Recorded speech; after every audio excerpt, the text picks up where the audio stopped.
Matt Hickey, Vice President of Bank of America.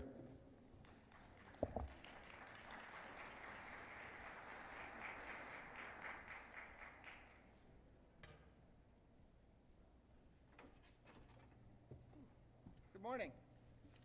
How are you? Good, you can hear me. I'll speak loud, wake you up.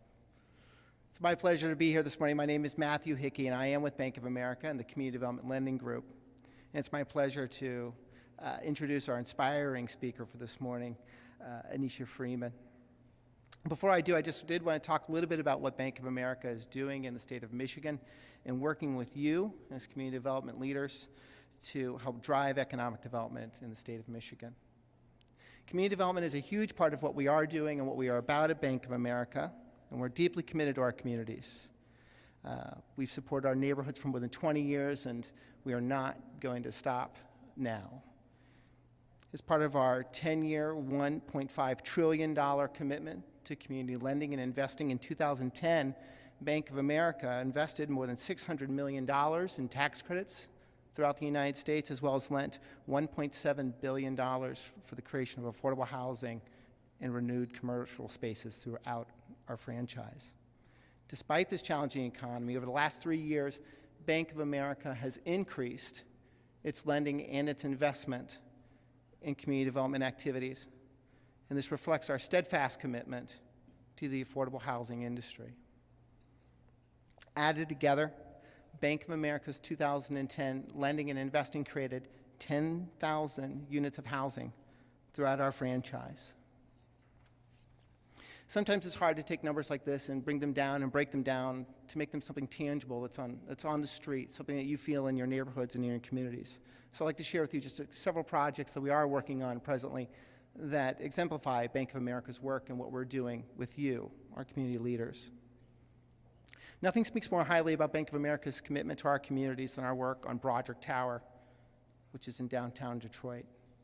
We're especially proud of this wonderful project, which will actually kick off this spring and have its groundbreaking on Monday.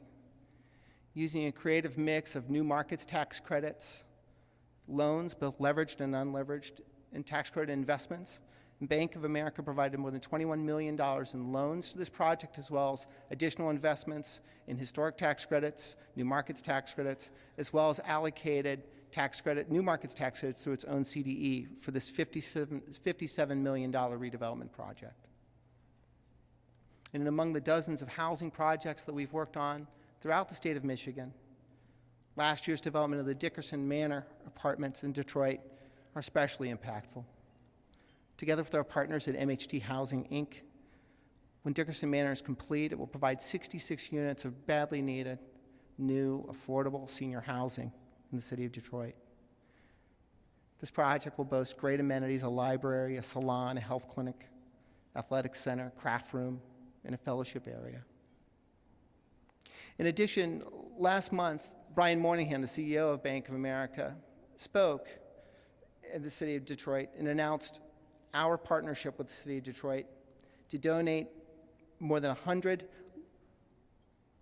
low-value, abandoned, and vacant properties to the city for its reuse in future development activities. In addition, the bank announced that it would donate 10 bank-owned properties to Mayor Bing's Project 14 program, which is designed to encourage the members of the Detroit Police Force to live in the city of Detroit. Bank of America will continue to provide its support to the city of Detroit and all of our markets to make sure that we address the abandoned and foreclosed property issues. Bank of America is an enthusiastic and strong supporter of this conference, and it's a privilege to be with you, my colleagues and my friends and my leaders that I know throughout this country, throughout this state, that are working every day in community development. It's my pleasure this morning to introduce, once again, our inspiring speaker, Anisha Freeman. Anisha is the creator and director of a cognitive restructuring and resocialization program entitled The Lies That Bind, The Legacy of the Locks. This program is based on This program is based on the work of several experts in the fields of neuroscience and psychology. Anisha integrates the concepts of neuroscience, psychology, and computer programming along with 15 years of participant observation and ethnographic research into one innovative cause and effect treatment methodology. This methodology is being piloted within the Mission In program, which assists women with children under the age of 5 in stopping the generational cycle of drug addiction and poverty in the family. The Lies That Bind is also being used in the 61st District Court's Drug Court and Sobriety Court. Anisha is also an outreach counselor with the Arbor Circle's Street Outreach Program.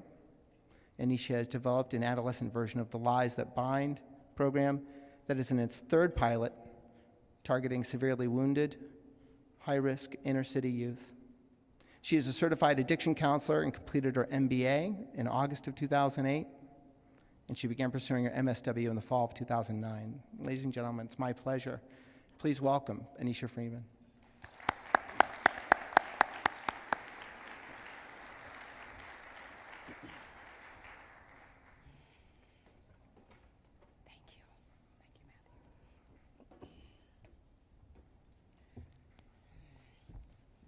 Good morning. Can you hear me? I have a mic on, so I'm hoping this one's off.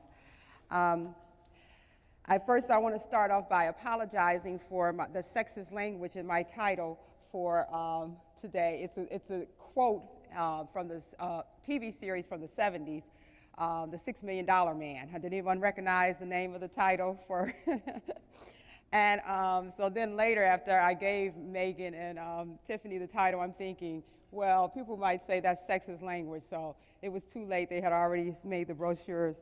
So I would like to amend the topic, and I would like to say that the title of this presentation is Ladies and Gentlemen, We Can Rebuild Her. We have the technology.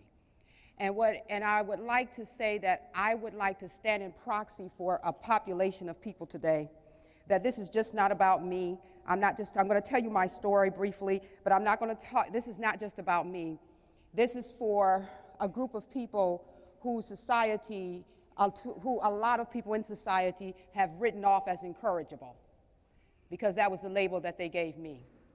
And so I asked if you would allow me today to stand in proxy to represent a population of people that are being kicked, played, and passed around like a ball in a football game, when in reality they should be players, either on the field or on the court, depending on their specialties. And if I would have a subtitle today, I would first have to introduce you to the acronym PIMP if you're not familiar with it. You know, a lot of times when you hear the word pimp, people think of somebody with a big hat and a feather coming out of it, leaning up the side of a Cadillac, but PIMP is actually an acronym. It stands for Power in Manipulating People. But I would like to introduce today a new PIMP game, and I would like to introduce Power in Manipulating Potential. And I'm going to tell you how, when I walked away from the crack house 10 and a half years ago, and I came to Grand Rapids, Michigan, I left Detroit and I came to Grand Rapids, that I met some people that undertook a project of a pimp gang. But they were not pimping me to manipulate me, they were pimping the potential that they saw in me. And if I was to add to that subtitle, Pimp or Die America, China on the left. And when you talk about change, it makes a lot of people uncomfortable. So you have to give, a lot of times people need to have a motivation for change. And when I'm going to tell you about my transition, I'm going to say that we have a motivation, that we have an economic motivation to stop passing and playing people in society, help them change, rebuild them, and put them on the court of the field. So when the television series, The $6 Million Man, would open, they had a little opening thing. They would show this particular astronaut in an accident. And in the background, you will hear a gentleman saying, Steve Austin, astronaut, a man buried alive. Gentlemen, we can rebuild him. We have the technology. We can make him better. We can make him stronger. We can make him faster. And so if I was to insert Anisha Freeman in there, I would say, ladies and gentlemen, Anisha Freeman, a woman with a special gift, buried alive. She was raised in a home with a paranoid, schizophrenic, religious fanatic that also suffered from obsessive-compulsive disorder. The only other person in the household was a pedophile. Ladies and gentlemen, we can rebuild her. We have the technology. We can make her better than she was before, stronger and faster. And I like to say that Grand Rapids, Michigan, Detroit and Grand Rapids, Michigan undertook that challenge. And I met some people who didn't see a crackhead prostitute. They saw a potential. They saw a woman that had been buried alive, and they saw through the behaviors, and they saw the need. And so if I was to say, well, what is this special skill that this young lady had? For years, I didn't know there was anything unique about me. But I believe now that we all have a gift. We all have something that we can do better than anybody else. And our job, our entire life, is to mine that out. And so I never knew that my mind was actually my gift. That I think my mind operates a little different than most people that I've come in contact with. I think 2 and 3 steps ahead of things, but I think 2 and 3 steps ahead in 4 or 5 different directions. And I don't think in context. I have to discipline myself to think in context. It pains me to think in context. And so I did not know that I didn't know that that was unusual. A lot of times I got in a lot of trouble when I came to the dope game because I was not from the streets. And so I didn't know that I was figuring stuff out real fast because I just think ahead and I think and I see things and I would just share these things that I saw. And I didn't know that you were not supposed to share everything that you saw with everyone that was there. And so I got in a lot of trouble and I would be sitting there like, okay, duh, everyone sees that, right? And one girl had to pull me to the side and says, no, Anisha, everyone does not think like you. Everyone, you see stuff from different directions. Everybody can't do that. And I still didn't understand until I started going to school what she was talking about. But the technological rebuilding of Anisha started before I left the crack house. It started in Detroit. It started by people that I came across when I was actually out in the streets. This one particular gentleman picked me up one day, and he was a young gentleman, and I didn't date young gentlemen. But for some reason in my spirit, I felt safe, and I went with him to his apartment. And he didn't pick me up for what I was out there for. He said, I just want to talk to you. And he said, go take a shower. And I had been up for days. I was tired. I was looking bad. And he let me take a shower. He gave me an outfit, a tracksuit, and he gave me a new pair of gym shoes and some socks. And the reason how he had gym shoes in my size, I don't know. They were brand new, and he had socks.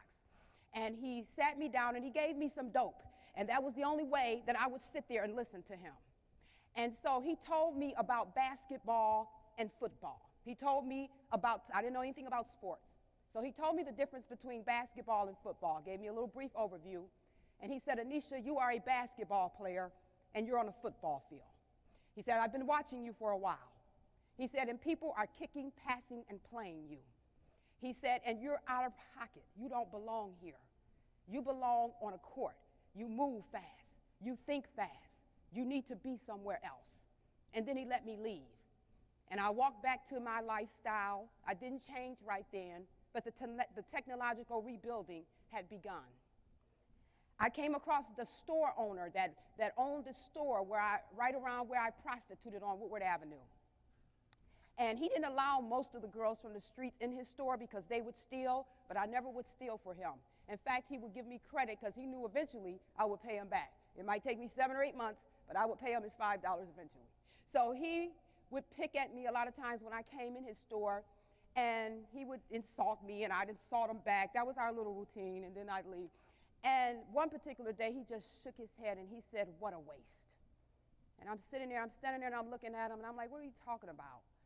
He says, Anisha, you have constrained yourself to live in a 3-block radius. He said, this is such a big world. There is so much to life. He said, and you look like you would be so good at it. What a waste. And I walked out of his store, and the technological rebuilding had begun.